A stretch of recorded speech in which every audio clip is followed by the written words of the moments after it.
Okay, it seems pretty obvious to me. But we don't have the manuscripts of any good pedigree that would preserve the correct text. So what that means... Well, and again, let me just point something out. It's not like... But we have that for all sorts of other works of antiquity. No, we don't.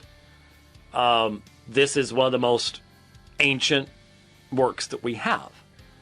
And so it would not be expected. See, a lot of people go, well, doesn't that seem a little suspicious? We don't have those. If you know anything about history, no.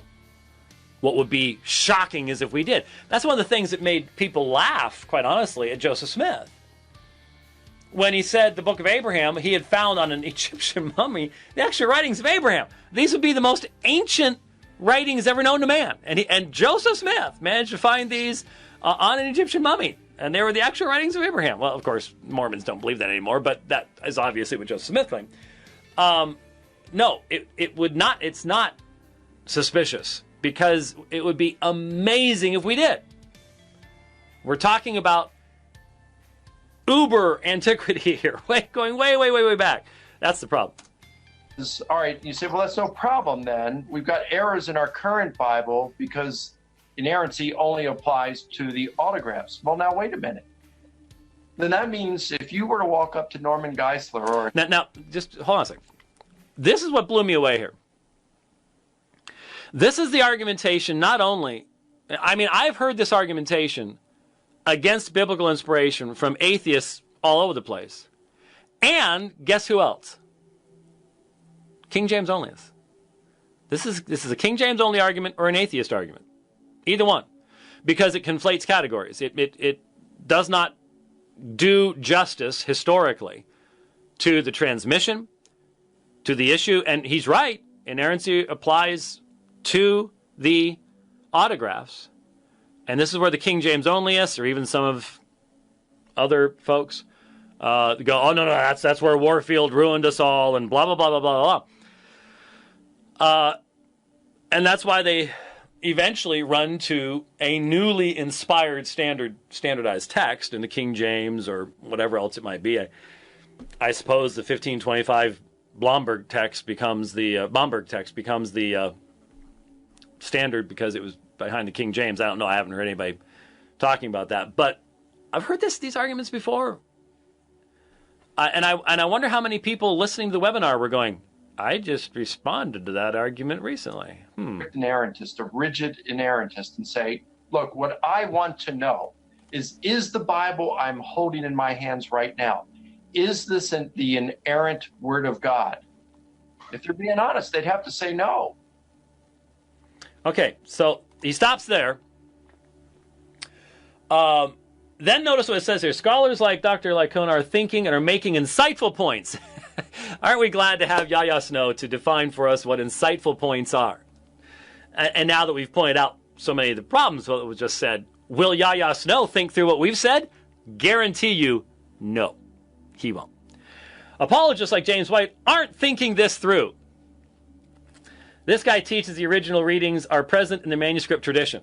Now, he just said that Dr. Lycona said that in his opinion, in the numerical variations in the written text of the Old Testament, that we don't have enough manuscripts to know what the original reading was. Now, I think we actually can, but not on the level we can with the New Testament. So in other words, when we look at two different readings, one says 100 and one says 1,000, it's probably, I would say the safest thing to do would be always to go with the smaller number. But I think you should always make note of these things. And who knows? It's already happened in the finding of Ostraka and things like that. We could find, there might be another Dead Sea Scroll finding out there someplace. I sort of doubt it, but don't know. And what if we do find, for example, the Proto-Septuagint Hebrew text in a cave someplace? Might actually answer almost all these questions for us. Not like whether it was 100 or 1,000 at any one point in time makes some huge difference. But so that was, he's talking about Old Testament. Then, in fact, what I'm going to do here, anybody can go watch, you've heard me do this before. Anybody can go watch me make this whole presentation is on, from Trinity Law School. It's on YouTube. Go watch it. Nice, high quality. It was an enjoyable evening. What I'm talking about there is the tenacity of the New Testament text. So Yahya has now demonstrated he doesn't know the difference between the Old Testament and New Testament. He has made a false comparison between the two. Okay, so we have documented yet once again another Yahya snow job. Let's go past what I say in regards to tenacity. And here's where he attempts to create a contradiction between myself and Dan Wallace.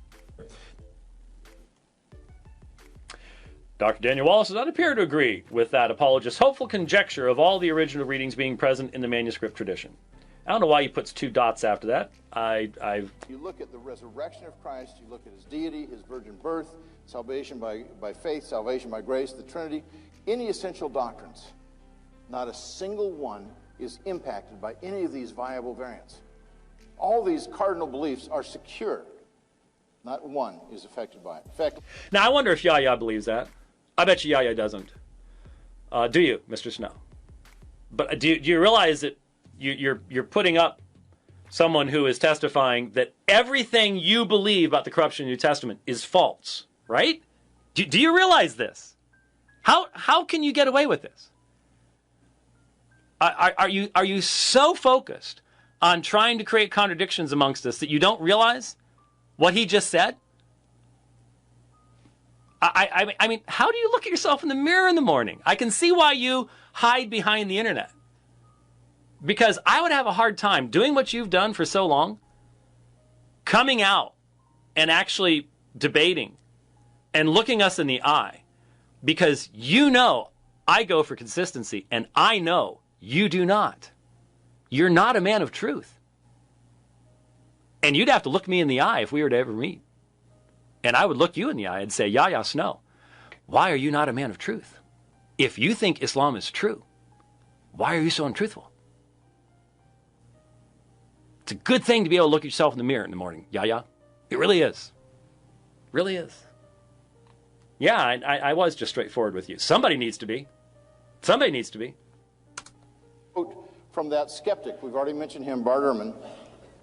In the appendix to his book, Misquoting Jesus, he was asked by the editors, why do you believe these core tenets of Christian orthodoxy to be in jeopardy based on the scribal